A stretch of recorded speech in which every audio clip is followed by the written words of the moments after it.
My name is Jordan Farmer. This is episode number 29 of Uncommon Conversations, and today's guest is going to be an interesting one. We don't necessarily see eye to eye on all sorts of political topics or political people, or even people somewhat unrelated to politics, and so I think it'll be a banger of a conversation, and we are about to get into it. There we go. All right, comments off.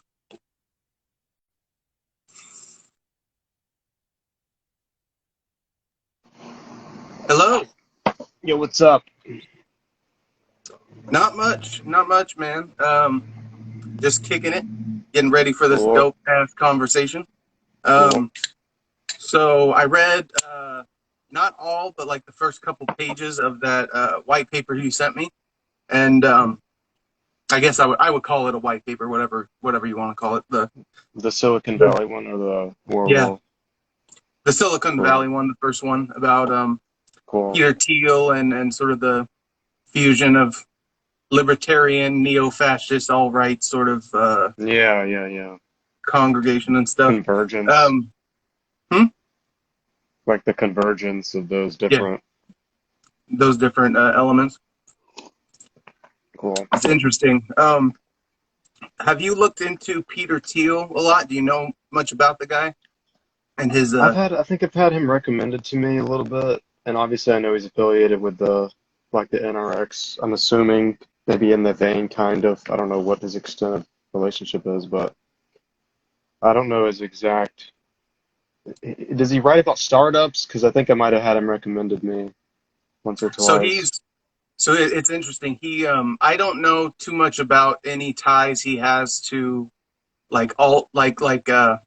authentically white nationalist alt-righters. I don't know those associations, but the associations I do know of him, and what I do know of him is he's kind of moderate libertarian in terms of his sort of orientation and disposition.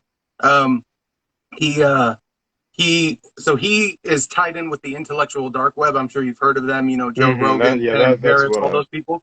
Eric Weinstein is a physicist, mathematician, and just like a stupid, retarded genius. Like the kind of guy who's like can throw ideas at you so fast it's terrifying. Like he's one of those guys. And you have to send me that guy. is the You have to send me the mathematician guy. I haven't heard of him. Yeah, I will. I'm a big fan. His economic thinking is kind of in tune with mine a little bit on some like trade stuff and some sort of broader like history trends and stuff. But anywho, Eric Weinstein and Peter Thiel did the first edition of Eric Weinstein's podcast, The Portal. That would be the best sort of introductory. It's really, really like, it's like two friends that have been talking about intricate shit for 40 years having a conversation. So it's like, it's really, really like you have to watch it 3 or 4 times to really kind of absorb and follow what they're saying. But so Peter Thiel worked with Elon Musk and a few other entrepreneurs back on PayPal when that was first happening. They hit it really big, and they all sold their stock and then went into various different fields. Elon obviously has done what he's done with rockets and solar technology and, you know, all sorts of things. Peter Thiel took his to a capital company, to an investment company. And so Thiel Capital is the name of that company, and Eric Weinstein is the chief, like senior, whatever. I don't remember his exact title in that company. So he's high up in that company.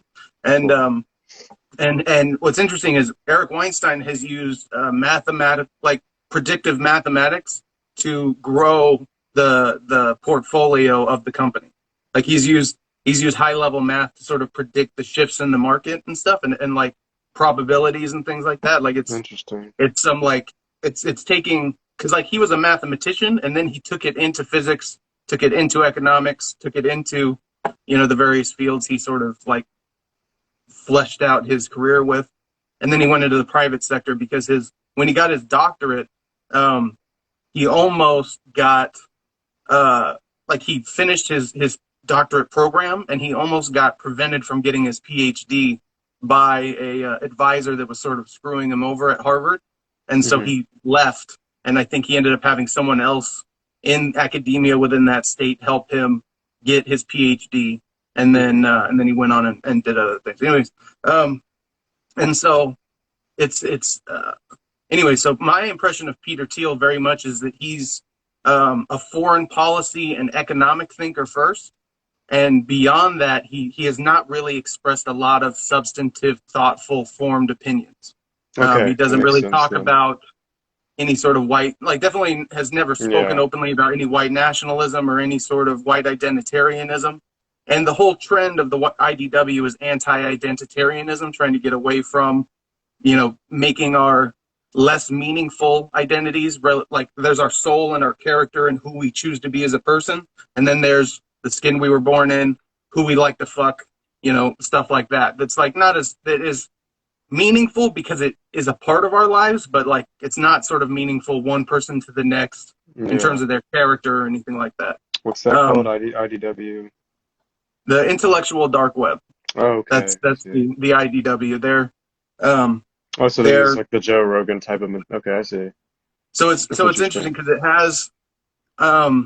has like a bunch of it's basically like an attempt at a moderate coalition without anyone willing to give up their titles. So like a bunch of them want to say they're still members of the left. A bunch of them want to say they're actually on the right.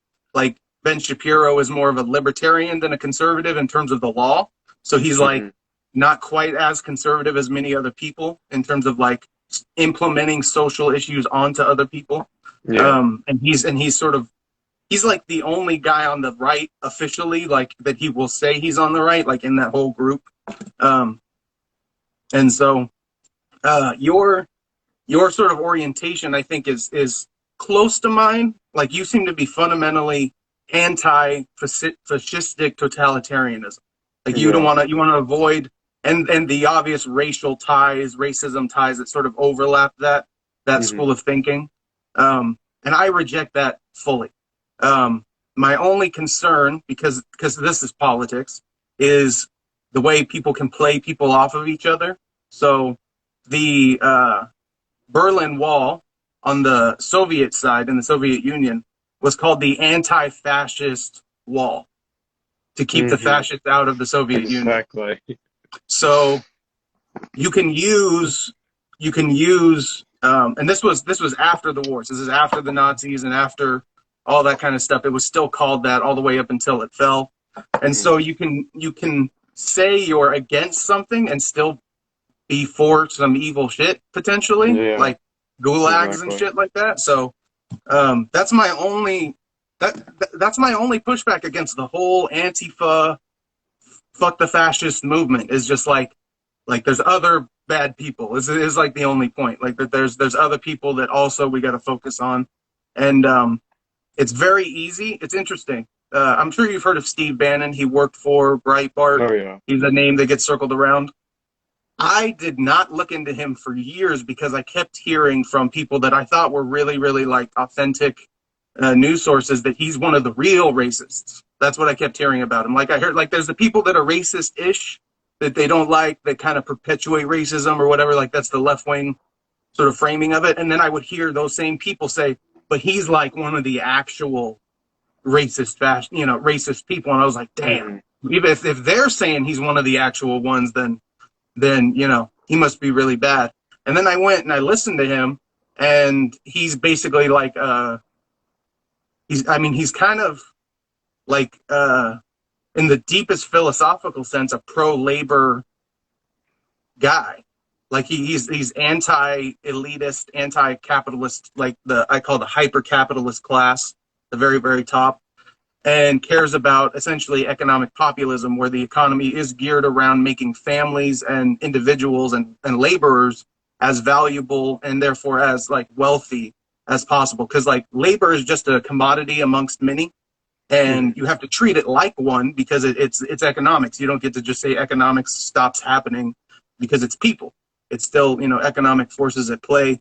And if you create labor scarcity or just try to make it so that labor has extra value in the society through the economic mechanisms, you can create wage growth through that scarcity, which is cool. And that's like the only commodity we want to go up. That's the only commodity we want to be to cost more over time, not to cost less. Is wages. So, anywho, so and Steve Bannon has supported a few other people in Europe that he says are also economic populists in nature, but a couple of those guys just seem like bullshitters to me. And one of those guys, it was the Austrian president, I think, or one of the Austrian candidates. He's like actually bigoted, in my opinion. Like I actually like feel like I can tell that he like holds back certain statement. You can tell when someone like is eager to want to say the thing, and they got that creepy smile, like they're trying to send you a message, and like they come close to a thing, they and then call they do that. There's a specific term for it, where you say it without saying dog it. whistle. Dog whistling, yeah. Yeah. And that's an important concept to understand, that not everything people say is direct. I was thinking like, and this is literally a trial. I'm not saying this is actually what I think, but I was sort of just spitballing with this idea that like, if you wanted to signal to the international elites that you're acting on their behalf, all you have to say is the international community, and they could kind of know what you're talking about, and everyone else would just be like, oh, it's all of us. But it's not all of us, it's all of them. But that kind of a phrase, if you're like, it was specifically Obama talking about Libya and saying like, Libya is a great example of what the international community can do when it comes together. And I was just like, whoo, I don't think he's talking about us. I don't think he's talking about us. I think he's talking about other people that want to fuck shit up. Because Libya has live streamed on the internet slave trade now because of what we did and how we intervened in their country. So like, and then Obama's quote is, it's amazing what this is the paraphrase, it's amazing what the international community can do when it comes together. And I was just like, whoo, I feel like that's a dog whistle. I feel like that's a hell of a dog whistle right there. Like, because like no one could look at that project and say it's successful unless the point is chaos and destruction. And I think it is. I think you keep people from being able to move forward and make progress and like have real discussion if they're constantly in a fear state reacting to chaos. Like it's like the terrorism. It's like the terrorism strategy. If I scare you, you'll submit. It's on a broader scale. Well, that's kind of the state of exception. I forget the author's name. Argument. I think he's Italian, but this kind of idea, like the state, waits for emergency, or maybe roughly apply this to the Libya case, and then institutes all these like privacy encroaching mechanisms and stuff. I mean, it's a good like maybe tool to use, but I think to some extent, like what else do you want them to do? To some extent, maybe with the Libya case, I would say like, obviously, he's trying to generate like this positive sense of like, the international community of like U.S. allies, and like trying to achieve a goal, and like that's like the PR, and like, oh, well, maybe it failed, but like the idea is to generate kind of this positive sense of.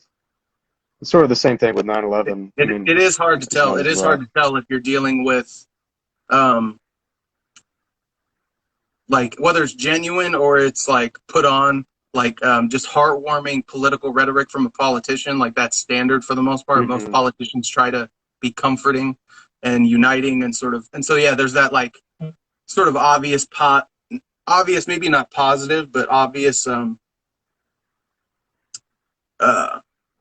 Like sorry, I just had someone message me. Yeah. Sorry, I just had someone message me, so it like I hate the disruptions. It messes my messes my focus and flow. But anyways, I don't know where I was going with that. I'll let you take the wheel for a second. Well, I was gonna say, I was just assuming that you were gonna say something like he was just trying to paint a positive picture, whatever. Oh, yeah. It's unclear so it whether could be with politicians. It could be dog whistles. It could be positive, sort of comforting rhetoric, or it could be like just genuine talk. It can, it's always kind of hard to tell which it's going to be, and which is why Not economically, definitely not economically. I politically blossomed under Obama, and like started plugging into the system and listening to his speeches and analyzing his policy and stuff. Hmm. And I'm 27, so I was 20. It was 2012 when I turned 18, so it worked out. um, and what I saw was every speech he had inspired me, made me feel like he connected to what the country was thinking in that moment, and would say things about the direction he wanted to take things, and it would be like poetic and beautiful and like well spoken, and I'd be happy and excited like to see what would happen. And then it didn't show up. Then it was just words. It was just rhetoric. Hmm. And so that burned me so hard on the what I call the show side of politics, like what they're trying to, like the messaging and the dog whistles and all that Oh stuff. yeah, And then that's there's tough. the economic policies and like the data and the results and stuff like that. And that definitely, to a fault, I overvalue that stuff. Like literally willing to just say, I don't care if you're an asshole. I don't care if you're, you know, up to a level of dirtbag. Like if you go do the job right, I don't really give a shit. Like I don't need a politician to be anything to make me like decide my life about anything. Like I don't look to them as an example of who to be.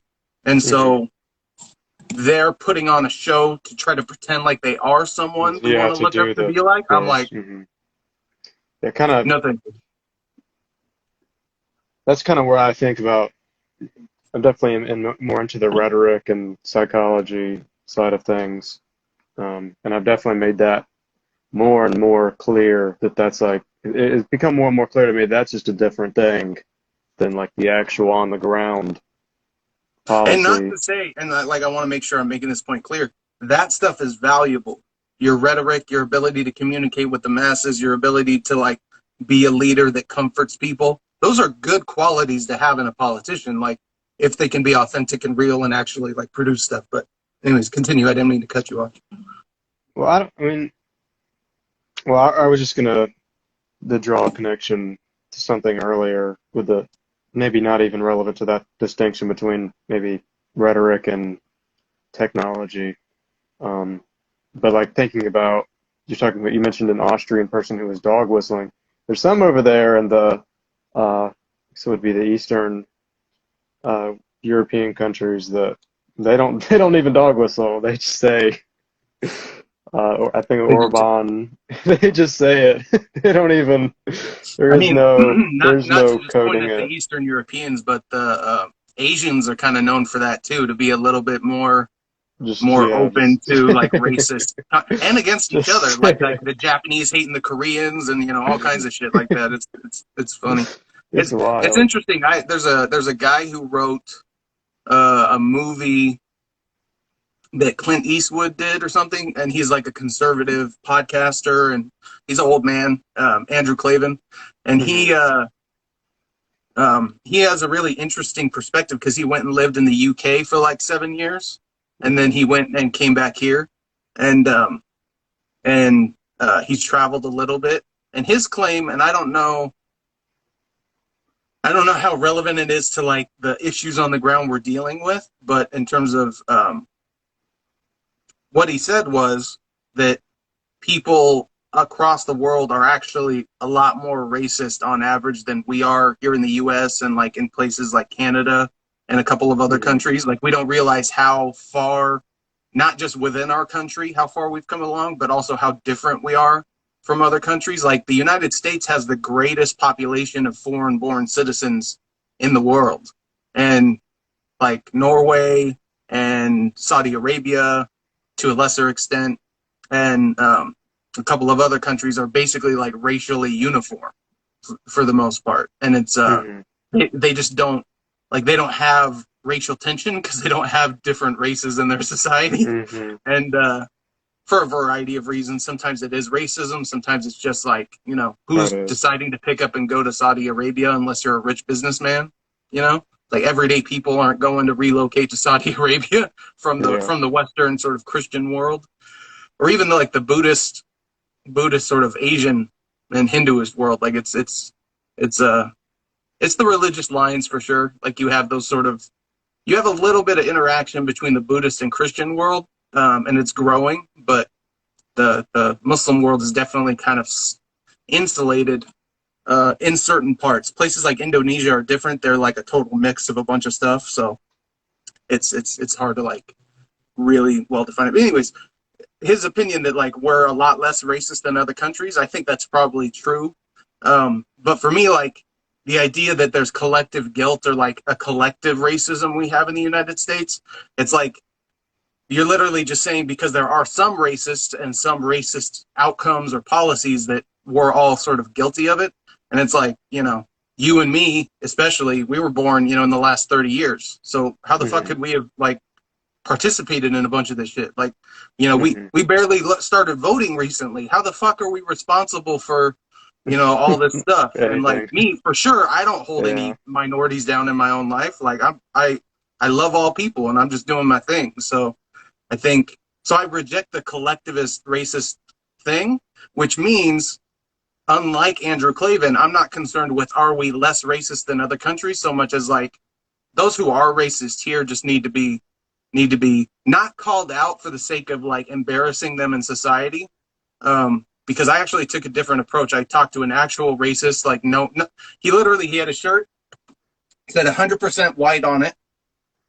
He had a hat, MAGA hat, and like and for some reason, because I'm a white dude, so it makes no sense why he would come up to me and start talking to me about black and brown people, but he did because he wanted to put on a show. And then it was, of course, every black person was the N-word and every brown person was a beaner or a wetback. And so he was like, so this is like obvious racism, like the most in your face, I am a racist, I'm telling you I'm a racist, like you could ever deal with. And I didn't blow up on the guy. I actually tried to, because I like debate and I like ideological sort of back and forth. I believe racism is a belief system. You have to believe that there's something inherently different about the races or whatever version of that you believe in order to hold that worldview. And so if you can change the belief system, you could change the belief system. You could change like them as a racist person. It's not just like the stamp you have. And so I debated and I listened to all his points and I debated and like knocked him down one by one. And eventually he got to the point in the conversation where he was just like, well, I'm an old man and I can't change. And to me, that was victory. That was him just admitting, I'm wrong. There's no reason for me to believe the way I believe, but I'm an old man and I'm too lazy to change, which really means when he goes home, he starts reflecting, starts thinking about it, starts considering new things instead of, oh, fuck you, racist. And then he's like, fuck you, other person. And then we just, you know, we go about our day. That's kind of how it usually goes. And so, anyway, so I think that it's sort of like addressing racism in people directly instead of trying to do it through these other things. And I just want to be clear. I believe there's a bunch of policies that are anti-poor in the United States that were implemented at a time where blacks and Hispanics were disproportionately poor. And so it was sort of indirectly, but directly targeted at them. And there's a not direct systemic racism where there's laws where you could say black people will now be screwed over by the cops, but it emerges up out of underlying circumstances and policies and trends. And so there's a systemic racism, but it's like an emergent one. It's not one that's like anyone's trying to cause directly. And I have a whole video on YouTube about like what that looks like, but it's basically like it's the education system, it's the incarceration system, it's overall economic opportunity versus cost of living. Like if cost of living is high and economic opportunity is low, you're much more likely to turn to criminal enterprises. But if there's an easy path forward for you to go and have a successful life, you're less likely to like be desperate enough to go do that kind of stuff. And then the single parent, and so welfare has sort of disrupted the two-parent household. And I don't care about the fathers in the home or single moms or any of that stuff, like attacking anyone or anything. It's just, if you have two parents, you get twice as much parental investment as with one parent. And that's not even like questionable. There's 168 hours in a week. You get two parents, you now have 336 hours in a week of parenting. And that added up over 20 years, really, Makes really, a big difference. Yeah. it's an enormous difference. And it's just straight up time. It's not anything more moral or character relevant to that. Other than people choose who they have kids with, unless you're raped, you choose who you have your kids with. So if you choose a moron who won't take care of your kids, sorry, you fucked up. Yeah, Yeah. So I mean, I think we're really getting at a. That's why I think your position is, or your general orientation is interesting.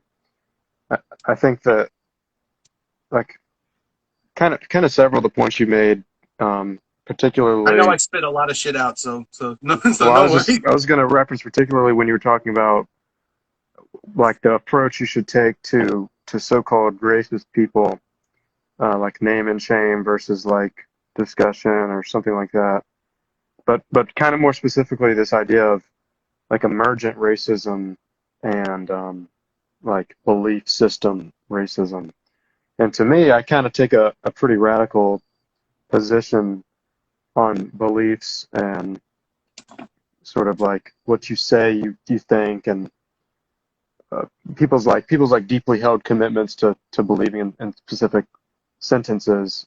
I don't even think of that as like is that really racism? Is that like, can you really be racist? Can you really be sexist? Can you really be all these other things? Like, I don't really know if that's a legitimate idea. I think that the only real sexism, the only real racism is like this technological, policy level, economic sort of thing. And then when we're talking about stuff and like, and I say something racist or you say something anti-racist or whatever, we're just kind of playing a completely side game that doesn't even have anything to do with like the on the ground stuff. And I think trying to separate those things is really hard for people, because people want to think that oh, I'm anti-racist, that means that I'm making a difference. Like, no, it doesn't.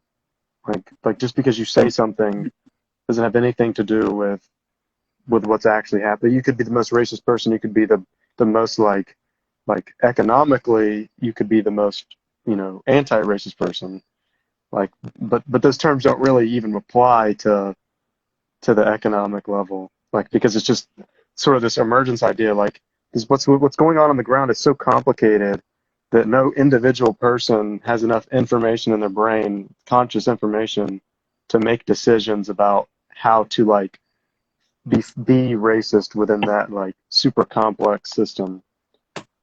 I Does think that make sense? no, absolutely. So let me try to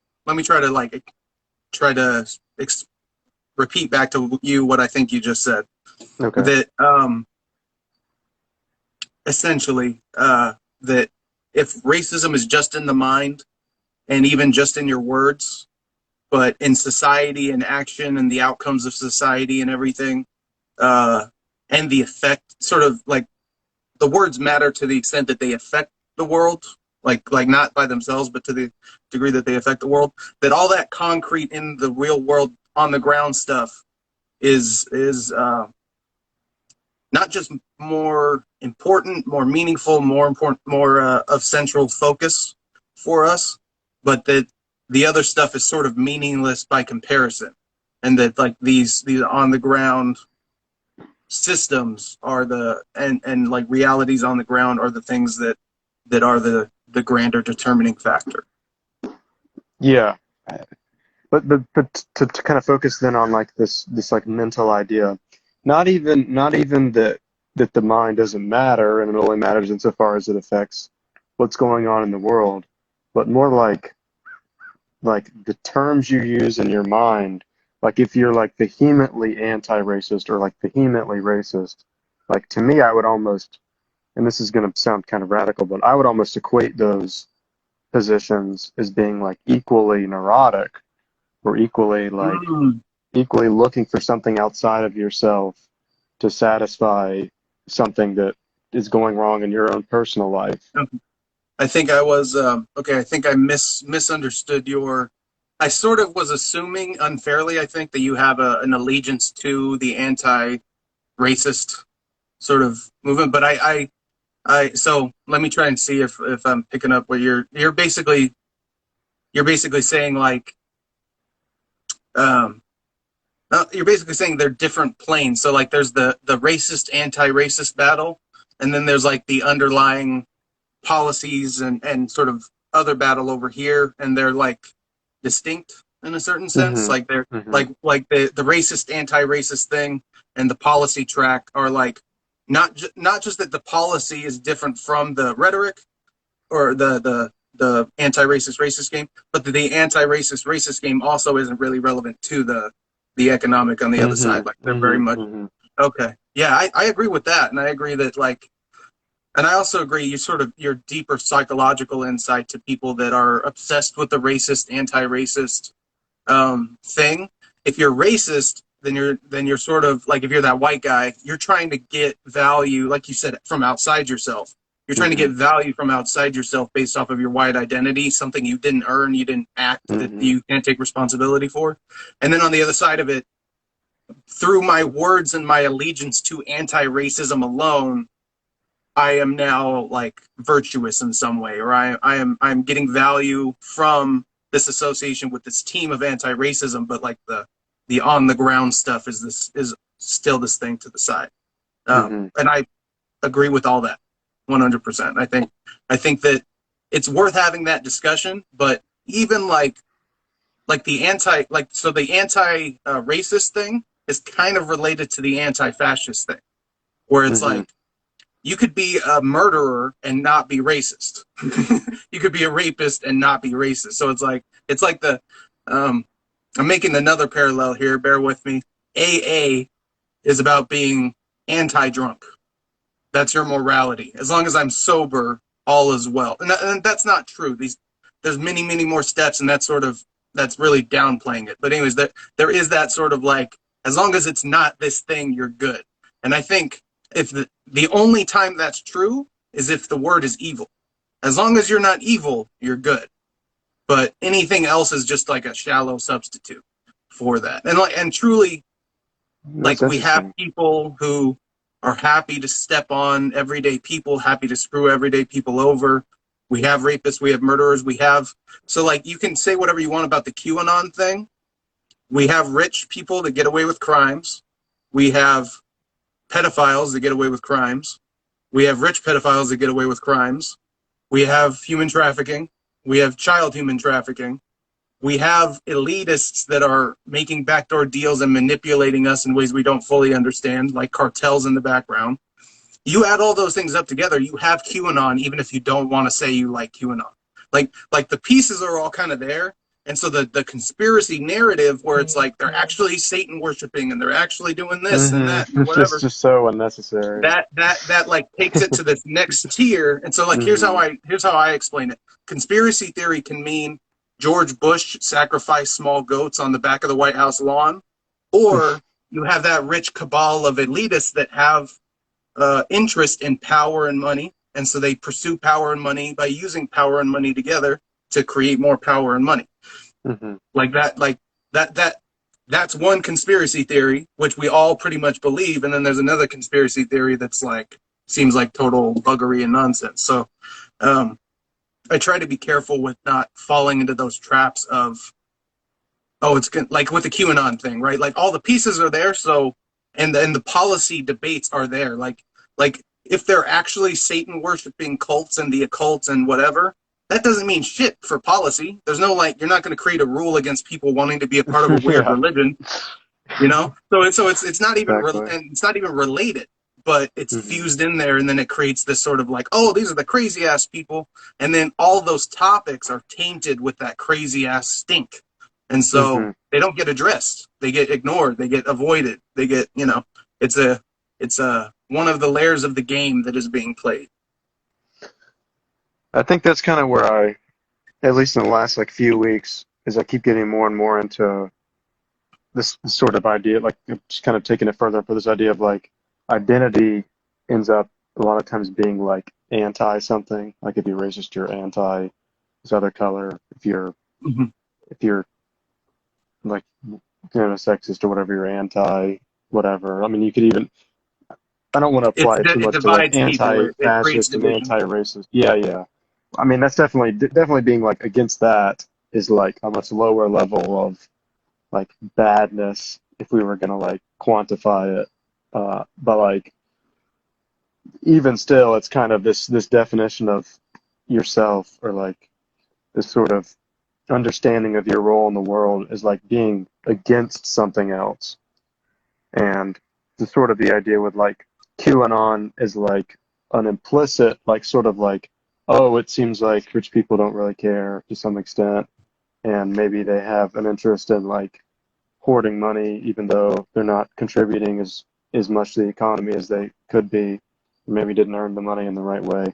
Versus like, oh, well, they're all somehow associated with this like, I mean, even if they are on the Epstein like ticket list or whatever, like it just is not helpful for you to think that like consciously. Like you're trying to put a box into something. You're trying to create a binary out of something that just maybe it's helpful for you, but like it would be more helpful if like if you're trying to use that to like help your mental status or like help you get by day to day, like you'd be better off Well, it's focusing on something and it else. yeah, yeah. No, I definitely think that yeah, being specifically preoccupied with someone like Jeffrey Epstein instead of it being about these broader issues like accountability with the rich and anti-rape changes in the law. You can definitely get too obsessed with it, and when you don't have power to change it, it can get a little squirrely for sure. Um, Which are it's just the interesting that facts. the Epstein situation is so perfect for like getting rid of the political bullshit, because it's like Clinton and Trump and Bill Gates and a bunch of random MIT scientists who probably didn't do anything, um, all have pictures with and associations with Jeffrey Epstein, because however he got his money, he used it to help fund uh, areas of research in the scientific community. And if you can if it costs $300,000 to do a study into this amazing new area of exploration, and some rich dude just shows up and is willing to give you that money, he's your new best friend. He's your Hmm. savior. He's everything you could ever want. And if in Florida, like if you're in New York, because I think, or no, MIT is in Massachusetts. If you're in Massachusetts and there's some weird sex ring stuff happening in New York and Florida, you're not necessarily going to like know it. Like the reason why we have cops is because someone has to be there in the background to go and take the time to go look for these people. Because like in our everyday interactions, unless your best friend or someone close to you is assaulted, you don't really have a way of tracking all these kinds of things. So you can't taint everyone that was close to Jeffrey Epstein with his stink. You got to say if their other behaviors line up with these types of concerns, if they tend to really date younger women, if they tend to be seen with girls that are 17, 18, if they have any sexual assault allegations or charges or anything outside of that, those are areas of concern. And when you say that, I mean the three guys that I mentioned, Bill Gates, Bill Clinton, and Trump, they all have pretty bad records on that front. The with the Trump thing, and he's it's hard to talk about him, just because it sucks if you think someone's like kind of a shithead, a crappy person in many ways, but they did some good. So like I talked about the show, and then I talked about the policy. Presumably, and I think it's true, I think that in his heart, Barack Obama cares a lot more about black people than Donald Trump does. I don't think Donald Trump necessarily hates black people. I just think he just doesn't give a shit about anyone. He's very much like he gets his assurance from within, so he doesn't look like to anyone or to anyone to like him or anything like that. Like whenever he like argues with people that I've seen, it seems like he's just arguing because he wants to practice always pushing back when he feels like he should to some degree. Like that's kind of what a boss should do. A boss shouldn't let little things go. They should be, addressing every single little issue as soon as it happens, regardless of how you feel about it. That's kind of like a good boss. And so, anyways, but putting that aside, I think Donald Trump is just a self-assured guy to such a degree that he genuinely doesn't give a shit about like what we think, what we say. He only cares about that stuff to the degree that it's all relevant to solving problems and everything like that. And Obama definitely was more seemed to me to be a lot more human. Like not when he was putting on his political speech, which is very well rehearsed, but when he was just being himself, he seemed like a really like heartfelt guy. And he aged like a motherfucker while in office. So obviously whatever was happening in the background really like kept him up at night. But under Obama, the black community's median household income went up by like $400 a year. And under Trump, it went up by $2,200 a year.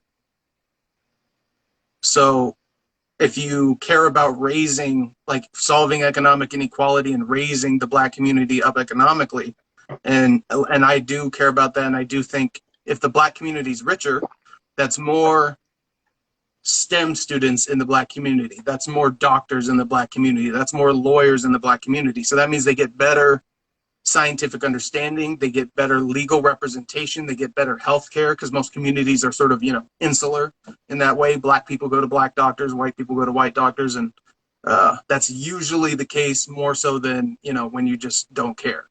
And that's not even a racist thing. That's just like, we both grew up on the same side of town and have the same kind of jokes and references and TV shows we watched as a kid. There's a lot of just familiarity bias that is sort of that implicit bias training stuff that people sort of try to talk about.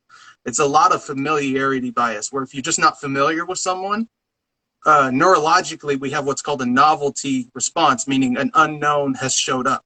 And so that reaction of an unknown has showed up is going to happen more if you're not exposed to certain races as much as others, just for that alone. So that's sort of anyways. So I think money and like economically helping the black community matters like a lot. And Trump really, really delivered on that one, like 4 times as fast as Obama. So like 8 years of Trump for the black community is equivalent to 40 years of Obama. So like that, so that's the difference in the delivery for those communities and for, and if you're oriented towards, so here's the thing, like capitalists and people that own things and are operating on that level of the economy do have different and highly skilled labor than most regular workers do. And so their labor is more valuable. It's just their wages are just a lot higher than ours. It's not necessary like that. That's what it meaningfully means. They're doing things that are more like if you go and you work a job and you go produce 20 cans of something, we'll say, versus you bring together a company that produces metal and another company that produces food and another company that does canning, and you bring them all together and then take a whole product to market, you're creating a lot more value with that second one than you are with the first one. But the stability of the first job is going to be a little bit better. But honestly, like, with recessions and stuff, people lose their jobs all the time. Like you really can't say that entrepreneurship is a whole lot more dangerous than just being a normal person. Like in one sense it is, like you get the regular paychecks and everything sort of like your taxes and all that stuff is figured out for you in the background. But I mean, you're when you don't have a lot of money and you like if you lose your job and you lose your health care and you go into medical bankruptcy or something because you have an issue, like you're worse off than someone who just has a failed business. So I don't even think like it's the safer option actually. But anywho, I think that the system should not benefit capitalists at the expense of laborers. and that it should not tilt the system in the other direction either, where it's benefiting laborers at the expense of capitalists. And there are policies and stuff, or like policy positions, like there's spectrums, and there are policy positions within the spectrum where it's a neutral effect, where basically there's the natural distribution of wealth before the government taxes you and does anything, just the way the economy sort of puts money out there naturally. You can have certain policies that tilt that natural distribution in favor of laborers or in favor of capitalists. And I'm in favor of like just keeping it regimented and even, so that if you work hard as a regular person, you get all of what you deserve, and the system more broadly and capital reallocation. And I talked in a different post about the magic of capitalism. It's differential ownership. We don't all own like the farms. We don't all own the farms, because not everyone's going to be a great farmer. The great farmers will be a small portion of people.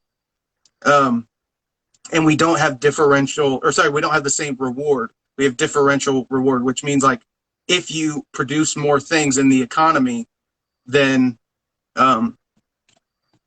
you should get more money than someone who's producing less value.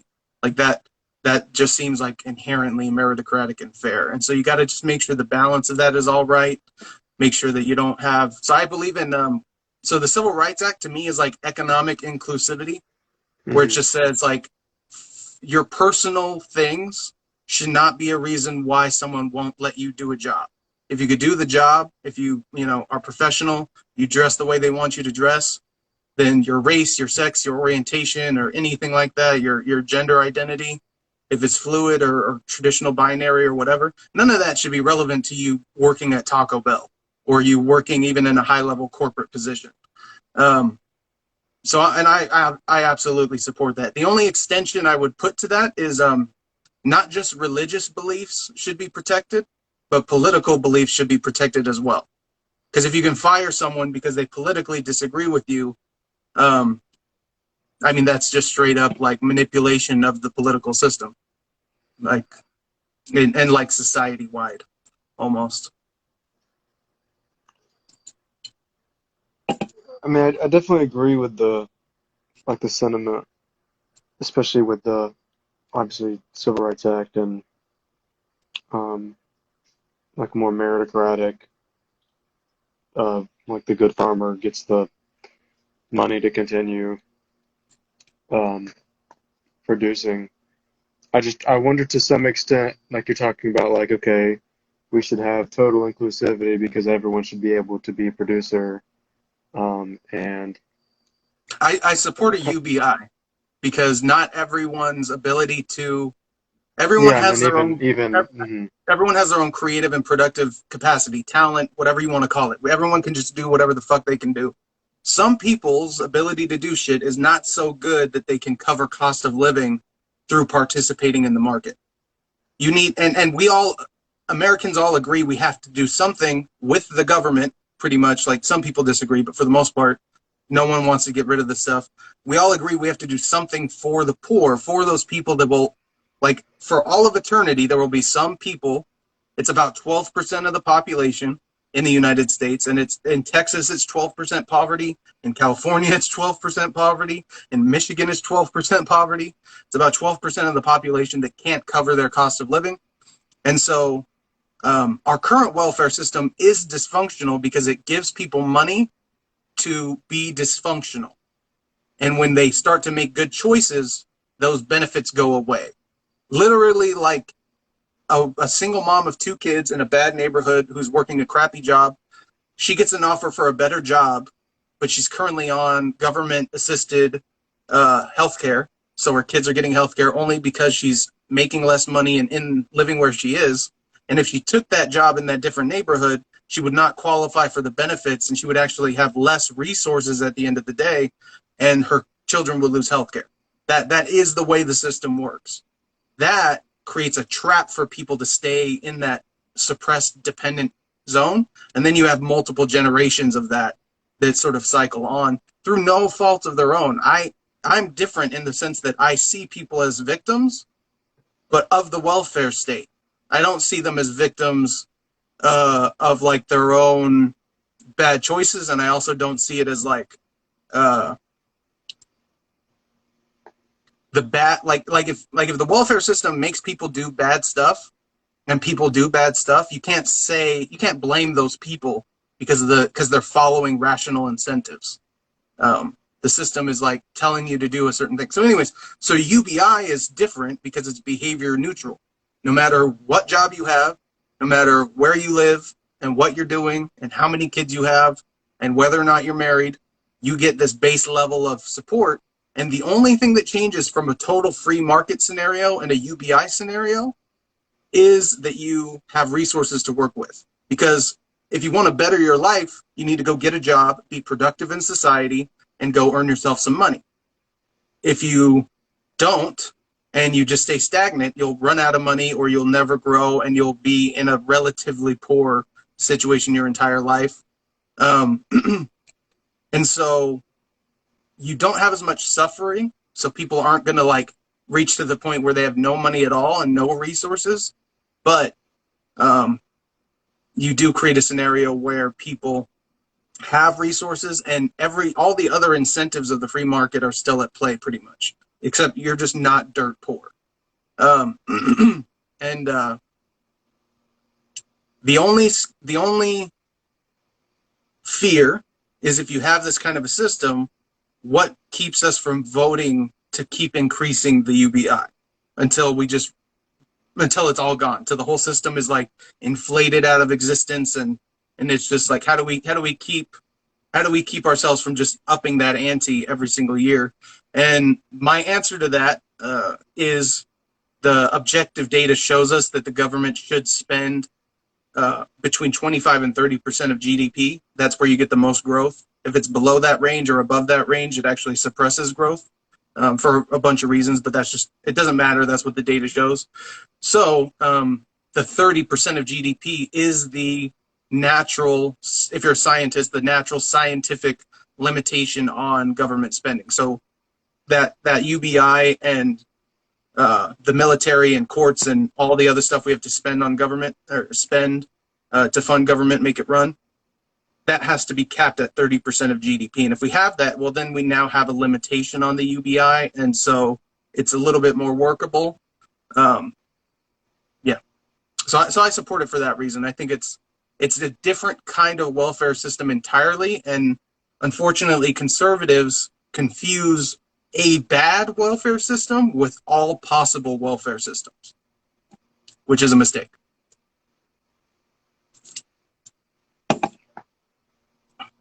Gave you a steak to chew on, eh? That sounded like I'm from Jersey with that. What the hell was that? Where did that come from? I don't think I've ever done that before. That's weird. I'm not sure how to approach exactly. We can always hop to something else, whatever you want. Well, I just want to sort of throw something to that.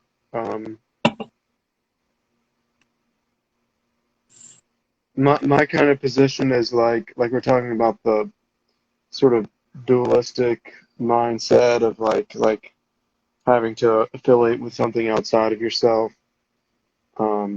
Sort of like I'm anti this. I'm both defined by something that's outside of myself and also like defined by and then defined by my relationship to it, but only the thing outside of myself, like never something that's like intrinsic.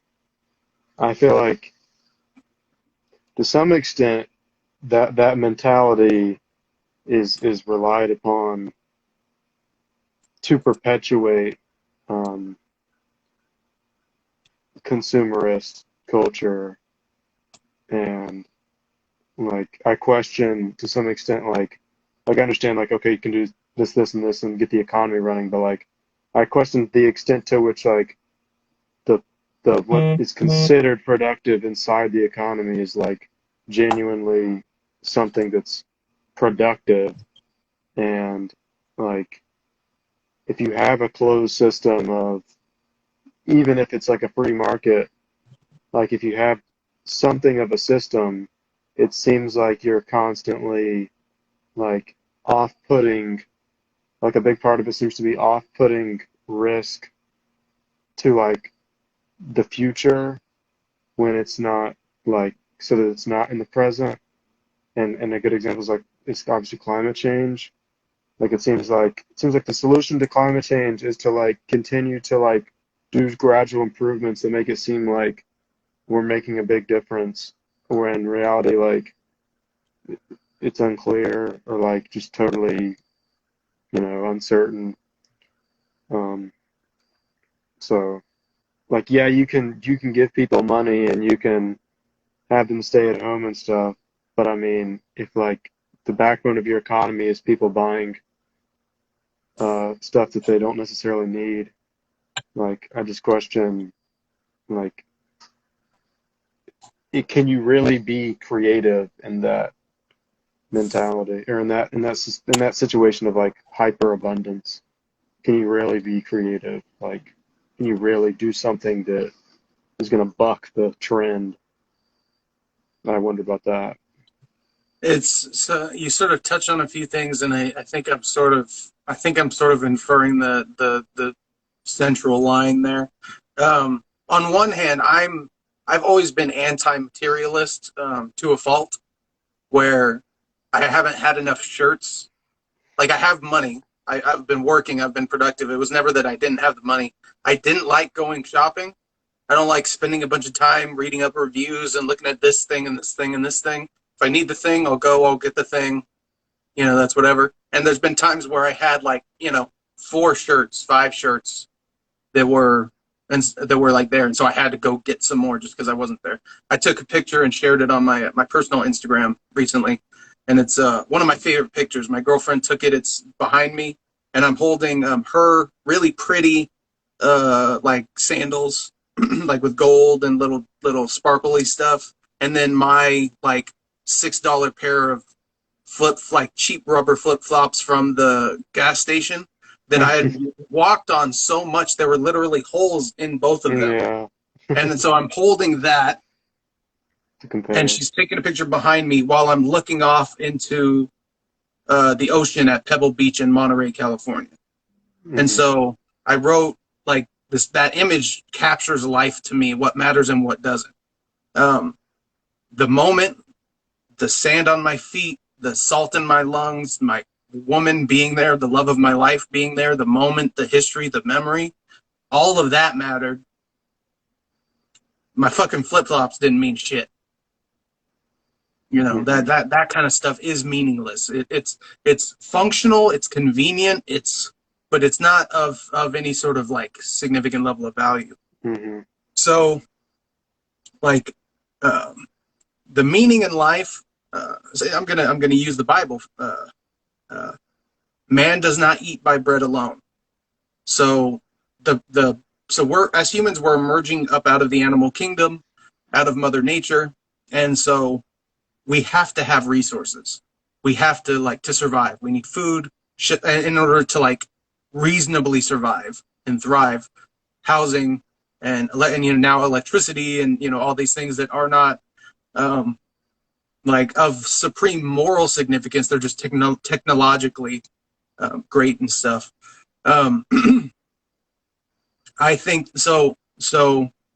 Solving that problem is good, but we do have things that we need to go beyond the material to handle. And with the climate change thing, it's interesting because what you pointed out is something that pretty much no one on the left will ever point out, and that's that here's the way the game gets played, and then you'll see where you tie in.